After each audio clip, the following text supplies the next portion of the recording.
Om Ajnanatimirandasya Jnananjana Salakaya Sakshurunmilitam Yena Tasmai Sri Gurave Namaha.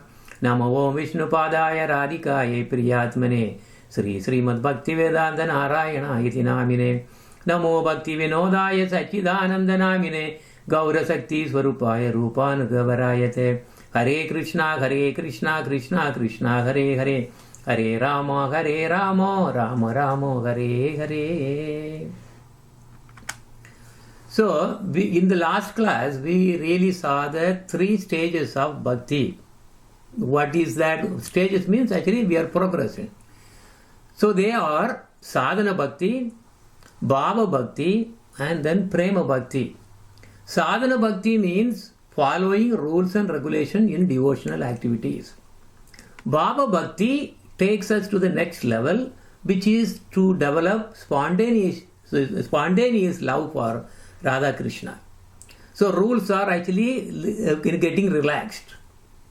So then after the Bhava Bhakti, one gets to the Prema Bhakti. Prema Bhakti is very, very extreme, very extreme.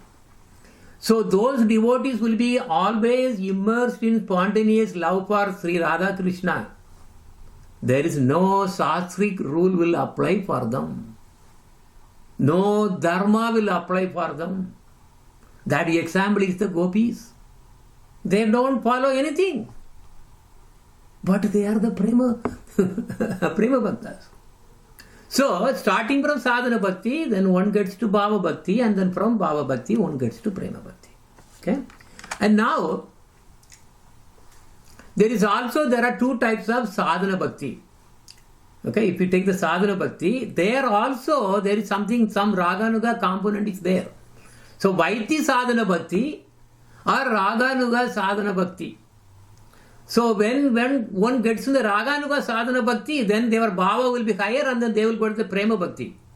But the Vaiti sadhana bhakti is not going to take to the raganuga, but however, it is actually a type where people, like devotees, really perform very strict rules and regulations, and their attitude is to really enjoy and then have mukti. Okay, so Vaiti sadhana bhakti will be having inclination for mukti.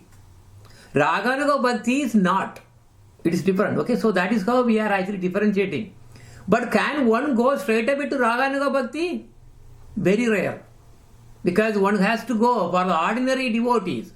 One has to go from Vaiti sadhana bhakti and then advance to the Raganuga bhakti if he is qualified and if he has taken an initiation under the Raganuga line. So now the Vaiti bhakti line, if you see, because they are very strict in rules and regulation. Example are our 4 paramparas. They really have a lot of strict rules. Especially as I really mentioned, Sri Sampradaya is so strict. But their destination is Vaikunta. But what is Raganuga bhakti? Based on the love for Radha Krishna. Rules and regulations do not apply. It needs exclusive mercy from Raganuga bhaktas and in the line of Lord Chaitanya. Why I am saying Lord Chaitanya? Because until Lord Chaitanya came, there was no actually Raganuga bhakti available. If you see that, all the way from the Satya Loka and the Treta Yoga, Dwapara Yoga, if you see that, they were all in the sadhana bhakti, Vaiti sadhana bhakti only. So they were all destined only to heavens and higher planetary systems, yogis and this loka, that loka, and then finally Vaikunta. But only Chaitanya Mahaprabhu comes after Lord Krishna descends in the Dwapara Yuga, end of the Dwapara Yuga as it happened 5,000 years ago. He comes to give Raganuga bhakti, but this is going to be available only for 10,000 years. After that, no Raganuga bhakti. So that is why we are so lucky to be at this time when Lord Chaitanya Mahaprabhu has given out so much and we can actually stick to a Guru Parampara and Guru line and then develop the Raganuga bhakti. So, can one go straight to the Raganuga bhakti as I mentioned? No. It's not possible. That's not possible. Only exceptions are the Acharyas and special Bhaktas came down straight away from Goloka, because of Krishna's order, they will automatically have straight away Raganuga Bhakti. All our 6 Goswamis. And the excellent examples are gopis. Gopis were brought by Krishna. So for the normal people, we have to start from Vaiti Sadhana Bhakti. Now, when it comes to the Sadhana Bhakti, okay, so we are talking about Vaiti Sadhana Bhakti here. There are 64 angas. What that means is there are 64 components that we have to follow. So of that, I am taking only top 10 so that we can go in detail, because we don't have time to really go in so much of detail. Number 1 is Guru Padasraya. Guru Padasraya is taking shelter of the lotus feet of Sri Guru. This is the very first step one has to take if he really wants to progress towards Krishna Bhakti. And otherwise, one is not in the Bhakti Yoga path at all. Because whatever the Bhakti they really have, it is only artificial and it is not really having much effect. Then the second one, Guru Diksha and Siksha. That means one has to really take Diksha Mantra by initiation and then also get the instruction from the Guru. So here we are talking about with two kinds of Gurus. We will actually go there. So Diksha Guru is the one who gives initiation and also instructions. But Siksha Guru can, he is not going to give you any mantra, but he will help you in actually in following the Bhakti path. Then the third, one should do Guru Seva. Serving Sri Guru with faith is really extremely important. Guru Seva is directly proportional to Krishna Bhakti. When one is really so fortunate to really respect his Guru as equivalent to Krishna or so dear, that means they are fortunate. It's not going to happen to everybody. Because first of all, those who really have ego will never surrender to a Guru. So they will say, why do I need a Guru? God is there, I am here, you go to the temple and then worship. No way. That is not the way that Krishna Bhakti can be developed. It's not possible that way. Because that is why when Krishna also comes, he takes a Guru so that as an example so that we will follow. So serving Guru is very, very important. I told that directly proportional to Krishna Bhakti. Then number 4 is following the path of sadhus. Sadhus means we are talking about the high, very, very high devotees. For example, 6 Goswamis and other great saints, Narottam Das Thakur, Bhakti Vinod Thakur. If you really take all the great Mahajans, they are the ones which we really call sadhus. Then number 5, inquiring about procedures of bhajana. So here basically how to really do bhajan and sadhana. Bhajana means actually bhajans and also doing sadhana. We have to inquire. Then renouncing all sense enjoyment for the sake of Krishna. This is very, very difficult. We will actually go through that some detail as we go. If you see that most of the people in this world, they are all bought completely and locked in this sense enjoyment for the sake of themselves, not for the sake of Krishna. You can't really satisfy your senses thinking that I am actually serving Krishna. No, it is completely opposite. Then number 7, residing in holy places. Residing in holy places, because holy places are Vrindavan, Madhuragam, Navadvip, so Dwaraka. These are all holy places. But is it that everybody can really reside in holy places? Not everybody is fortunate that way. So in that case, we have to bring the holy places in our heart. Right? But however, one should definitely at least go to the holy places to do parikrama or whatever it is. But they may not be able to stay there permanently. That is a different thing. But one should really keep an eye. It should be punctual that one really goes for parikrama. Our Gurudev is so particular. Parikrama is very, very important. Right? Then you can bring the holy places in your heart. You can always meditate, and then all the time you are living in that way. The number 8 is earning money only for sustaining the life, not for self-enjoyment. Too much wealth mostly spoil Krishna Bhakti. This is the big problem, because now people are really so crazy about accumulating money without any limit and for their own enjoyment, because they feel they're insecure. If they really don't have so many millions of dollars, they think that something may happen that so this is what the problem, because they don't have faith in Krishna, but they will have faith in money. This is the problem. The number 9, follow holy days like Ekadashi, Janmashtami, and there are so many Narsimha Sadhuruti, so on, so many are there. And the more enthusiastically one involved in serving the Tulasi Seva, then also serving the deities, will bestow immense bhakti. The number 10, offering respect to holy trees and plants. So banyan tree, Tulasi, Kadamba, all those things are holy trees. Now, if we take the top 3 ones, they are related to Guru and Guru Seva. So Guru Padasraya, Guru Diksha and Siksha, Guru Seva, and these are actually all together, that's basically all related to Guru.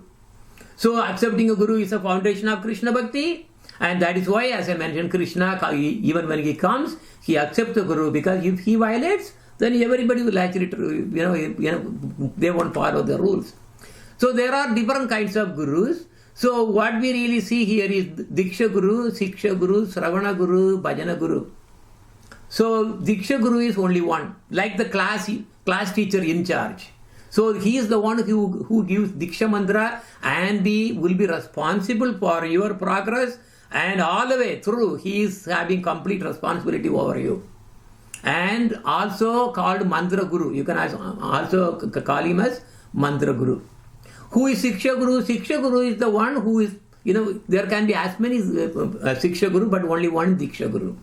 And dear and closer in helping in spiritual progress is the Siksha Guru. Siksha Guru is also very important. And Sravana Guru, who is Sravana Guru? One gives Harikatha and he explains spiritual truths and sastras and all those lectures. So they are Sravana Guru. Why Sravana Guru? Because you are hearing from him. And then Bhajana Guru. Bhajana Guru is the one who really helps in performing bhajans and singing kirtans and especially doing sadhana. Because bhajan means also sadhana is also included. Then also there are 2 categories that you can actually put these gurus, because some gurus, their food is in the spiritual world, because they are the one who really comes straight away and they are completely attached, all the time attached. So they will be the one who will be pulling you. They are very rare, like the Goswamis. They will be pulling you. They are the very powerful one. Then also there are other kinds of gurus who are actually having their foot in the material world, but they have a connection through the Guru Parampara to the spiritual world, and they will be pushing you up. So one is pulling, other one is pushing. And now, renouncing sense enjoyments for the sake of Krishna. We saw that. This is the most difficult thing to understand and follow. Almost everyone in this world are crazy after their sense enjoyments. That will not help in Krishna Bhakti. Krishna Bhakti means stopping our sense enjoyments and do everything for the sake of making Krishna happy. See, that is the Suddha Bhakti. Suddha Bhakti is making what? Who is to be happy? Krishna to be happy. So that means even if I ask for moksha, why I am asking moksha? Because I want to be happy. So that is not Suddha Bhakti at all. That means any marga which really is saying that all right, you all should be good, moksha, this and everything, and then so targeting that is not a Suddha Bhakti. Suddha Bhakti is only thing is what? They don't care about them. They might be really born as anything that according to Krishna. So their only purpose is to live and to do the devotional activity so that Krishna becomes happy. Okay, so when you are doing, okay, so is it that is going to make Krishna happy? Krishna means Guru also included. Is it really going to make Guru or Krishna happy? If that is the case, yes, so that spiritual activity is related to the Suddha Bhakti, pure Bhakti. Otherwise, it is not Suddha Bhakti. It is Mishra Bhakti. You really have so much of desire for yourself. Okay? So, what is the conclusion? If we run after our senses, we can actually never be happy also. Because, okay, this is the thing. Because people think, yeah, after all, I have to be happy. Whether I am really serving the Lord or serving the Guru, because I have to be happy too. The thing is, only when you serve to Guru and Krishna, that happiness what you get is the real happiness. You are right. But if I really do all the things just for satisfying my senses, that happiness is not happiness. It will go away. We can never be happy. This is what the Shastras are saying. You can never satisfy your senses. It is like pouring ghee on the fire. It will actually demand more again. One will be like this, one will be coming again, they will keep on suffering birth after birth if we run like that. But if we try to satisfy Guru and Krishna, that gives real happiness, and you will go to the abode of Krishna. Even though you are not wishing, you won't wish. Okay, let Krishna decide whatever that agile body I have to take, let him decide. But he is not going to be like that. That's a different thing altogether. So, now the thing is, just to really satisfy the senses, the whole entire world is really behind for earning wealth, for a better living, for the standard of living to be really very high. But what the Shastras say? A person should accept only as much wealth as he requires to follow the devotional processes that help his bhakti. Accepting more or even less than necessary for that is the cause of falling down even from the highest level.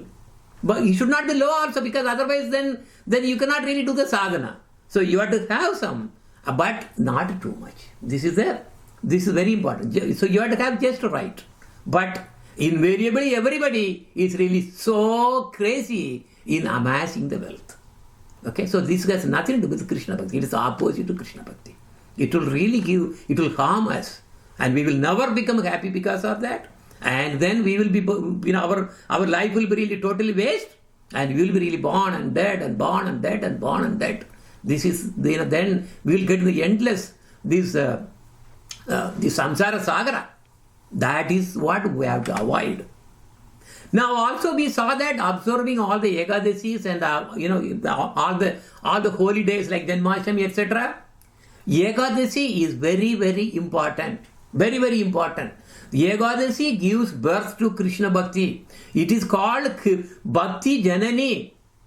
Madhavaditi Bhakti Janani. See, Madhavatiti is what? Madhavatiti means day of the Lord. He is Ekadasi. This is the one which really gives you bhakti. So every devotee must follow Ekadasi without fail. There are two ways, or at least, if we say overall, the way they really follow Ekadasi, one is no water even. They don't drink any water on the Ekadasi. No food of course. No sleep even during the night. They will be doing bhajan. In Bangalore temple, this is what happens every Ekadasi. Every Ekadasi, it's actually complete fasting, and their special guru, big guru, comes to the temple, and throughout the night, they actually sing bhajans. Throughout the night. This is happening for every Ekadasi now. And the second kind is, they will avoid only grains and beans out. They don't eat that. But they can eat vegetables, fruits and nuts and all those. So this is actually, now depending on how best that you are following, your merit that or the sukriti that you accrue will be depending on how intense that you are following. Okay? But now if you see that, for example, Ambarish Maharaj Ambarish Maharaj followed Atma Nivedanam. See, we saw in the last classes, Atma Nivedanam, you give the whole Atma to Krishna. Okay, so this is Atma Nivedanam. Right? All the 9 angas of bhakti, finally Atma Nivedanam, Susravanam, Kirtanam, Swaranam, Padasevanam, like that it went on. And finally Atma Nivedanam. Ambarish Maharaj is a very, very, very high devotee. So how he was actually engaged in the thing. Savai Manat Krishna Pada Ravindayor Bacham Shivai Kunda Gunanu Varnane Karau Harer Mandira Marjanadishu Srutim Chakara Chuda Satkadodaye. Maharaja Ambarisha always engaged his mind in meditating upon the lotus feet of Krishna. Even though he was a king, he was never attracted to that. His words and all his words he used to describe the glories of the Lord. His hands in cleaning the temple, the Lord's temple, and his ears in hearing the words spoken by Krishna or about Krishna. Mukunda Lingalaya Darshane Drisho Tatprutya Gatra Smarshe Anga Sangamam Granam Chas Tatpada Sarajo Saurabe Srimat Tulasya Rasanam Tat Arpite. He engaged his eyes in seeing the deity of Krishna, Krishna's temples and Krishna's places like Madhura and Vrindavana. He engaged his senses of touch in touching the bodies of the Lord's devotees. He engaged his sense of smell in smelling the fragrance of tulasi offered to the Lord. And he engaged his tongue in tasting the Lord's prasada.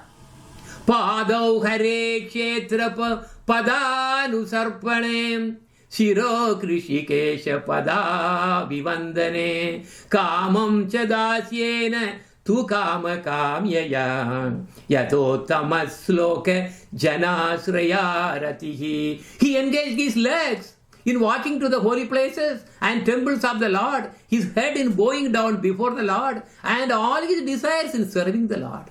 24 hours a day. Indeed, Maharaj Ambarisha never desired anything for his own sense gratification. He engaged all his senses in devotional service in various engagements related to the Lord. This is the way to increase attachment for the Lord and be completely free from all material desires. Also, we saw 64 angas of bhakti, but I am pulling only the last 5 because these last 5 are actually very important. Serving the deities with faith, hearing Srimad Bhagavatam and Bhakti scriptures, and Sadhu Sangha associating with Bhaktas, and Nama Sankirtanam, and staying in holy places. Of course, staying in holy places came, I think, 2 times we have seen. So what is the serving the deities with faith? Serving deities is very important in Krishna Bhakti. You see, it is not something available for everyone. Not everyone is actually fortunate to really have an installed deity and then serve the Lord through the deity. So by serving deity, one gets closer and gets a closer touch with the Lord. You can touch the feet and thinking, because he is as Bhagavan. When installed deities are actually worshipped, you are actually worshipping Bhagavan is Sakshat, he is there. But one should have installed deities for maximum effectiveness. Sadhu Sangha. What is Sadhu Sangha? Association with high advanced devotees, bhaktas. So the scripture says, Sadhu Sangha, Sarva Sastrahaya, Lava Matre Sadhu Sangha, Sarva Siddhihaya. So what is he saying? The scripture says, even a moment's association with a pure devotee, one can attain all success. Even just by seeing that high advanced devotee, you think about Krishna, and that moment is really going to be very valuable for you. And then the last one is Krishna, Nama Sankirtan. I want to just highlight. Krishna Bhakta should do Nama Sankirtan actually every day. This is the rule. Singing Kirtans of Mahamantra in various tunes with instruments is the Nama Sankirtan. Lord Chaitanya came for this because Sankirtan moment is Lord Chaitanya's favorite.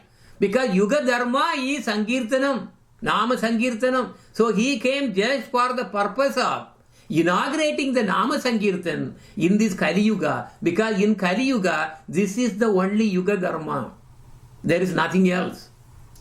But we have to understand all the 64 Angas of Bhakti, that starts with Guru also. Because where do we start to really get into this kind of high level?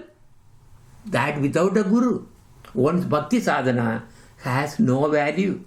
But again, if you see the Vaiti Bhakti, if you see that, there are so many Gurus are available. All the Paramparas are full of Gurus who can actually take you to Vaikunta, Vaiti Bhakti, no problem. But to get a Guru coming in the Raganuga line is extremely difficult. And even if one is there, you cannot, identify, you cannot really recognize him. Because we don't have that kind of spiritual vision to differentiate between a Vaiti Bhakta and a Raganuga Bhakta. So without Guru, one's Bhakti sadhana has no value. And to conclude our today's class, let us hear one bhajan glorifying our Gurudev and Lord Chaitanya. So I would like to call Yashika, as usual, to really sing this bhajan, which is Gurudeva Vandam Sharanara Vindam. So this goes to Guru and Lord Gauranga. Gurudevam Vandam Sharanara Vindam Pankajapadam Adharavindam Gurudevam Vandam Sharanarvindam Pankajapadam Adharavindam Samsara Chedanam Sarvamangalam Samsara Chedanam Sarvamangalam Samala Vimochanam Sambandhamulam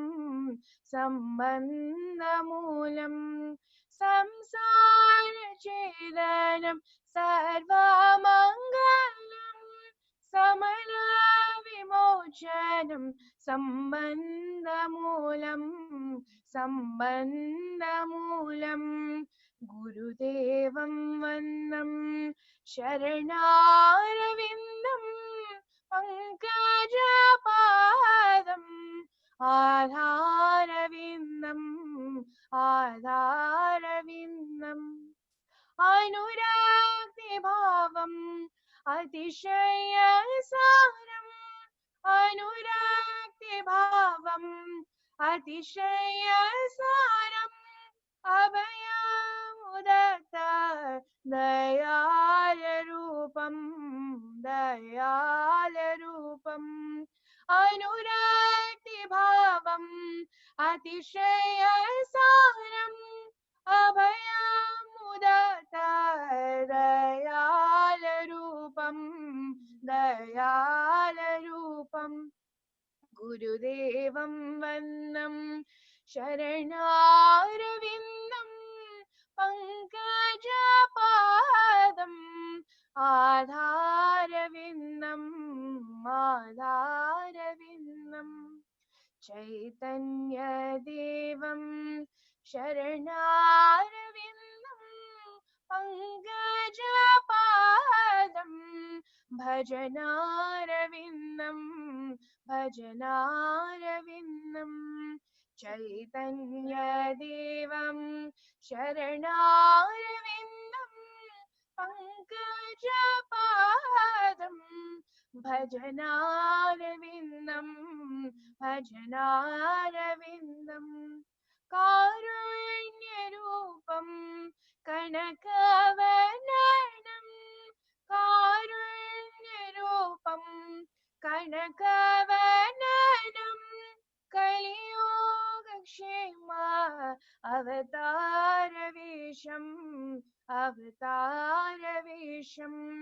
Karunya Rupam Kanakavananam Kaliyuga Kshema Avataravisham Chaitanya Devam Sharanarvindam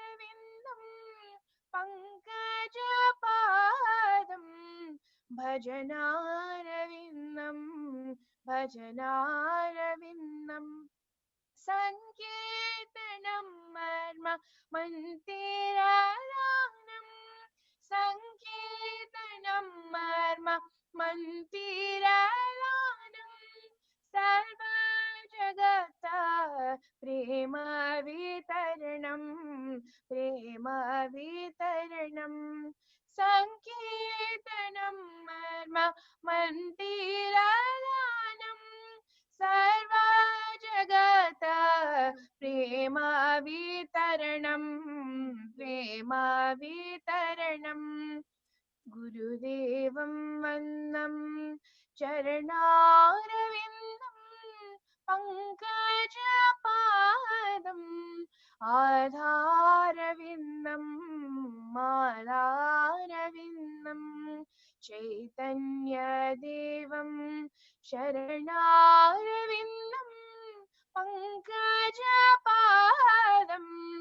भजनारविन्दं भजनारविन्दम् आधारविन्दं भजनारविन्दम् आधारविन्दं भजनारविन्दम्